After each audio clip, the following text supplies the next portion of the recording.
What's going on, guys? In this video I'm going to show you how I made 1,000,000 coins in NHL 21 Hockey Ultimate Team. On screen right now you can actually see me hitting 1,000,000 coins for the first time. That was from a few days ago. Fast forward to today, you can see I'm actually already almost at 1.1 million. So close to 100k in a few days, which I think shows I know what I'm doing here. So in this video I want to share with you guys some tips and strategies that help me make my first 1,000,000 coins. Hopefully they'll work for you too. Basically I'm thinking I'll start off from 0 coins all the way up to 1,000,000. So if you just got the game, what should you be doing? I would say the first thing is objectives. You guys might have noticed I actually completed a couple objectives to hit that 1,000,000 coin mark for the first time.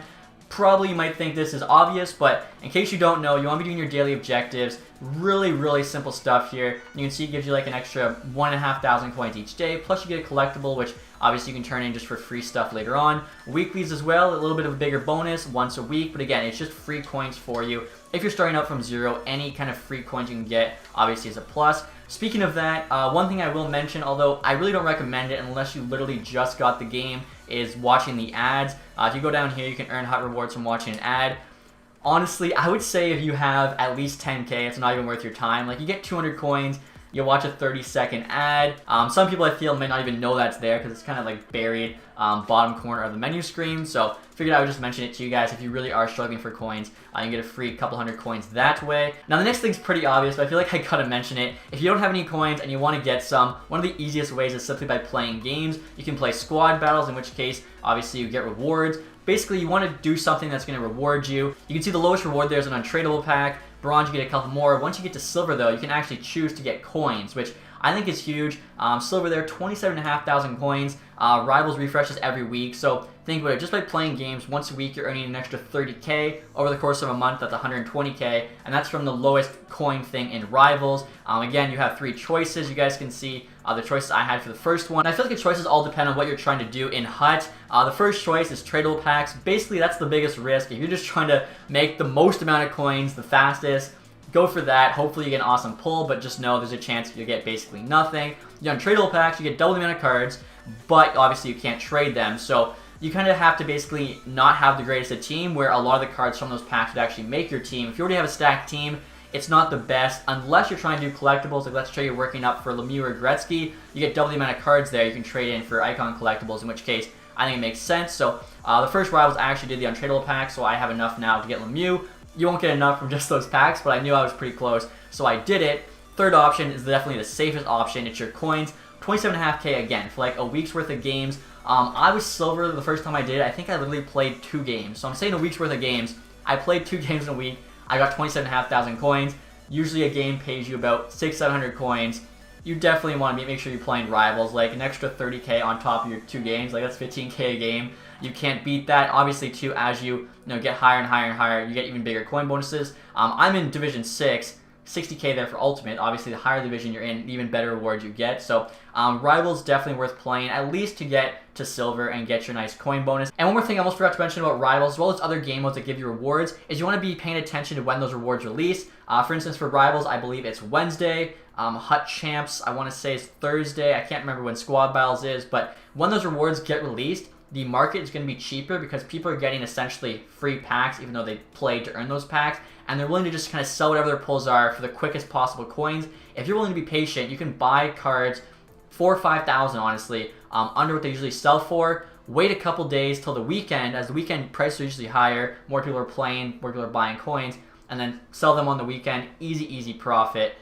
Definitely something to pay attention to. Now, having said all that, even though I do think playing games is a good way to earn coins when you're first starting out, once you build up a decent coin total, I'd say like 50k, which you should be able to get in a week or 2, maybe even less depending how hard you go. You really don't need to play games to make coins. You can just do so by trading. As you guys can see there, I've got like 15 online games played. I was able to make over 1,000,000 coins. So I'm going to show you guys how I did that next. Now, one thing I should mention, I did all this before they added the buy now feature back in. I'm not sure if having buy now make these methods harder or easier, but I just want to make sure you guys knew that. So the first thing everyone always mentions is the 59th minute method.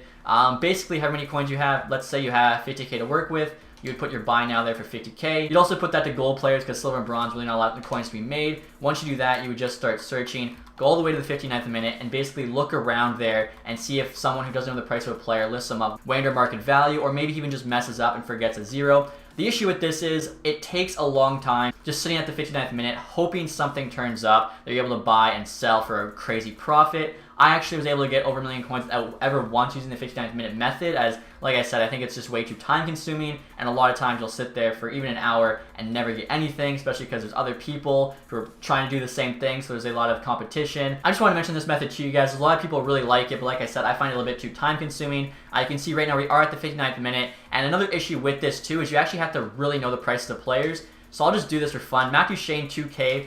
That seems like a good price for Matthew Shane. It might not be though. So like we would have just lost coins there. Maybe we made a bit of coins. You really have to know a huge variety of players' prices. Larkin for 2K also seems good, but player prices basically throughout the year. This is player prices. Like at one point, a guy might jump up for a little bit, but he's coming back down. And the way you can just know that basically is the start of the year, McDavid's worth 200K. End of the year, McDavid's worth 50K, maybe less.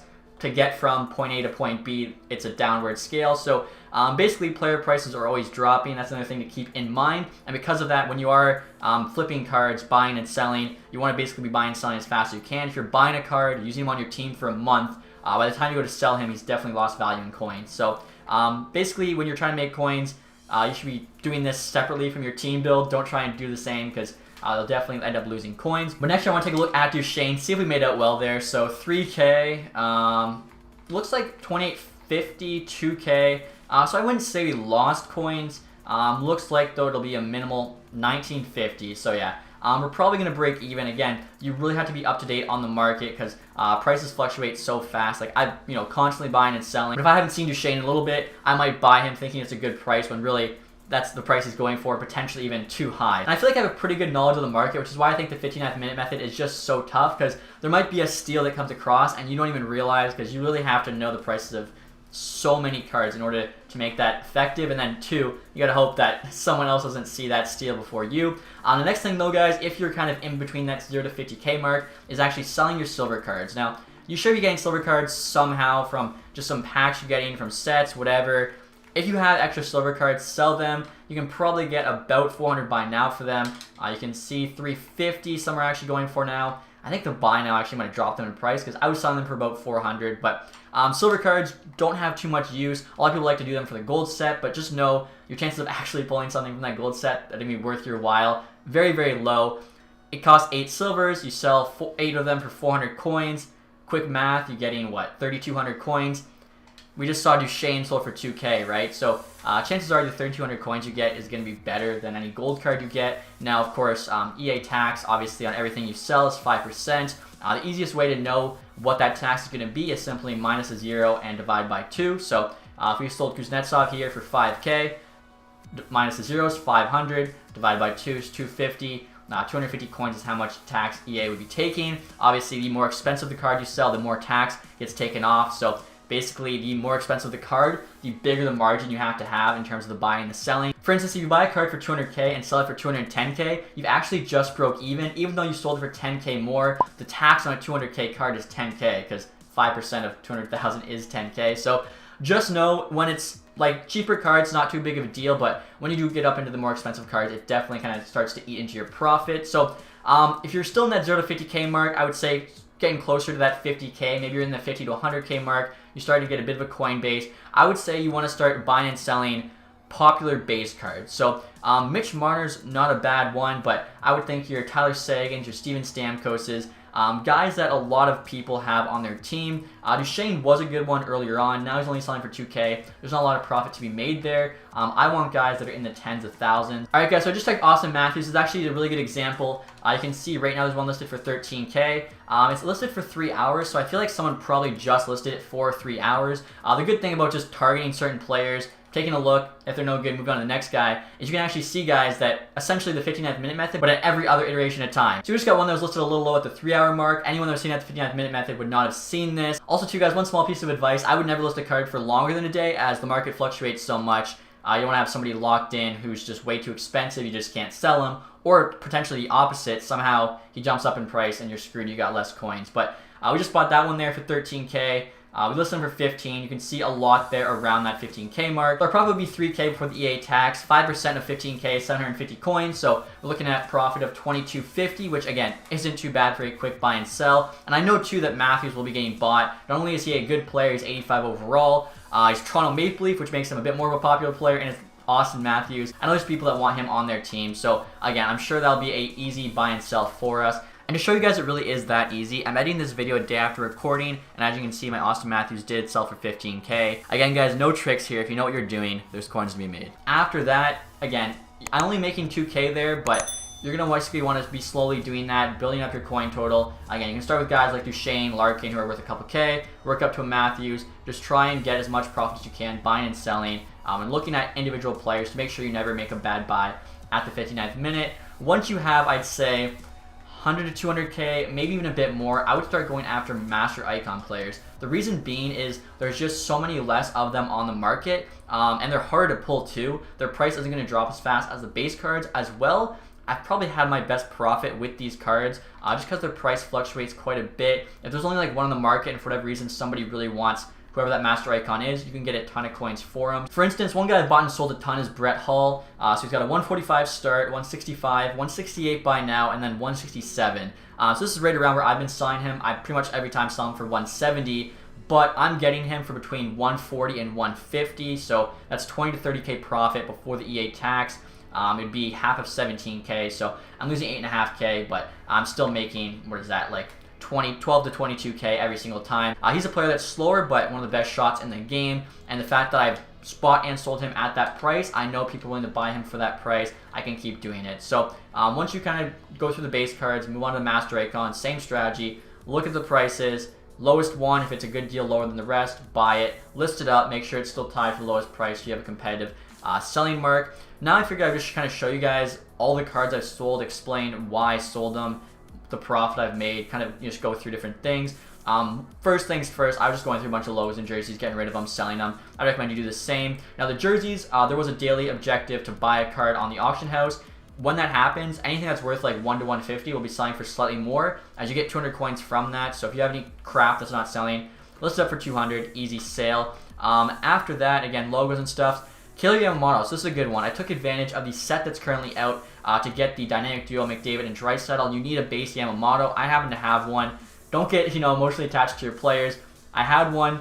He's usually worth like 1,000 coins. Sold him for 30K, easy peasy. When there are sets like that, limited time, if you have cards in it, take advantage, sell your cards. Don't use them to do the set yourself. It's way more worth it just to sell the cards to someone that really wants to do that set. After that, some of the cards here, I find the 78 overall golds also sell for more than the low 80 gold cards as people need them for the team builder sets and they're harder to come by. So I think a lot of the more popular ones, Pittsburgh to get Murphy, Vegas for James Neal, Colorado for Alex Tongue. Those are the guys you can actually sell for quite a bit. So you can see right there, 2 guys for 4K. So if you do have any low rated gold cards you don't think they're worth that much, definitely make sure you check on the market first. You never know. They might be worth pretty penny. Jack Johnson there you can see 4K. As I mentioned, we're just going through a bunch of the team information. Eric Lindros was a guy, I actually bought him for like 4K, sold for 6.5K. Just kind of got lucky with him, honestly. Ehlers, I will admit, sometimes I mess up. I bought both of them for 2K, sold them for 2K. So I actually lost a little bit of coins there after the EA tax. And one more thing I want to mention with this, guys, similar to selling stocks, know when to cut your losses. Ehlers, I bought for too much. I couldn't make a profit on him, so instead I played it safe and essentially broke even. If I just kept trying to sell him for 2,500 to 3K to make a profit, I would have actually ended up losing coins because, like I said, over time, card prices drop. So the longer you hold on to a card, trying to make that profit, you'll probably actually end up losing even more coins. So play it safe. If you haven't sold a guy for a profit, I'd say in a couple days, just sell him for break even and move on. Brett Hull, as I mentioned, 170. I bought him for 140. Fiddler, I pulled in a pack. I got super lucky. I forget what pack it was. I got it from, I think it was Playing Hot Rush, to be honest, because you get the Tradable Packs.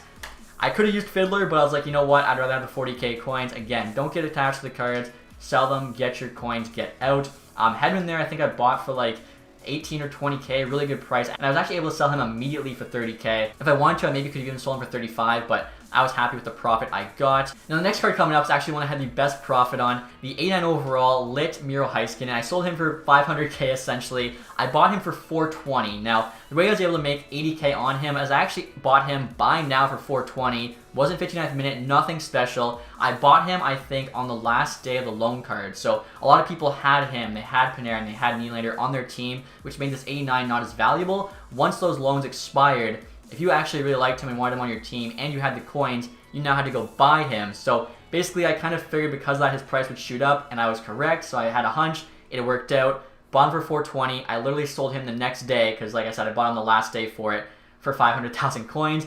I think I actually could have maybe even sold him for 550 if I wanted to be greedy. But again, 80k profit, 500k. That's tough. EA tax. EA tax on that's 25,000. So I still made, what is that, 55,000 coins. But like I said, EA tax, the higher you get up, definitely hurts. After that, just selling more common gold cards. I was just kind of going through my collection, signing the ones I didn't need. McCarr there I sold for like 14.7. I think I bought him for 12 or something. Again, as long as you're making, I'd say, 1,000 coins or more on profit, you're doing pretty good. Another Brett Hull there for 170. I just kind of figure I'd kind of show you guys everything I've sold to show you what works, because obviously if I'm selling it, it's working. Forsberg 225. I bought him for 200. I thought I could maybe sell him for 250.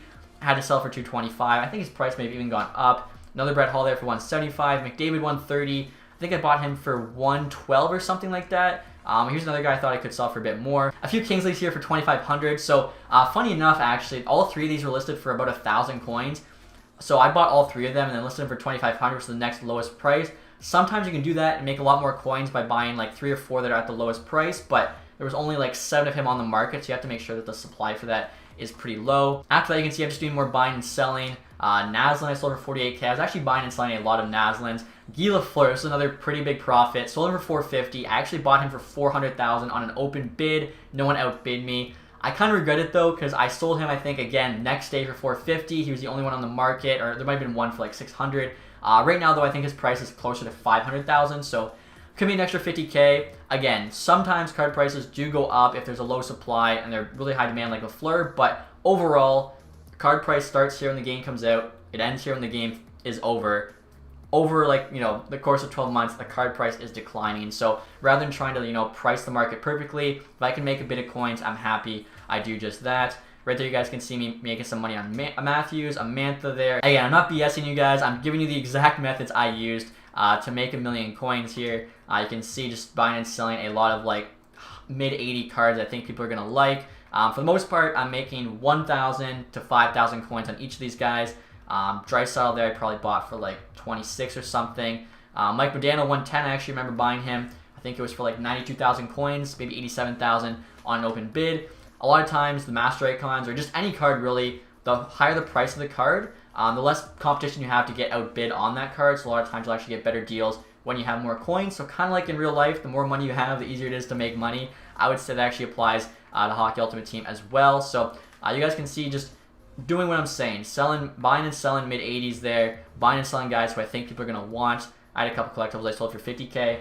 I think these are worth like 60k now. Again, you're not going to, you know, get right all the time. Buying and selling silver cards for between like 380, 420. There's Marcus Naslin there. I actually bought him for like 55k, sold him for 69k. I got really lucky because I think he was the only one on the market. Otherwise, I may have lost coins or broke even. So sometimes, you know, you see that you're the only one on the market. You can kind of set your price and hope someone's willing to buy it. More silver cards, more silver cards. I feel like that's pretty much it. I feel like I gave you guys a pretty good idea here of what I did. Again, hopefully the strategies I shared make sense and can actually help you guys go from 0 to 1 million, starting out small, playing your games, making small trades, and slowly but surely make those bigger and bigger trades on your way to 1,000,000 coins. If you guys have any questions at all about strategies, other tips in terms of making coins, leave them in the comment section below. But that's going to be it for this video, guys. Hopefully you enjoyed it. If you did, leave that thumbs up. If you haven't subscribed yet, please do that. And as always, guys, thank you so much for watching. Have a nice day. Goodbye.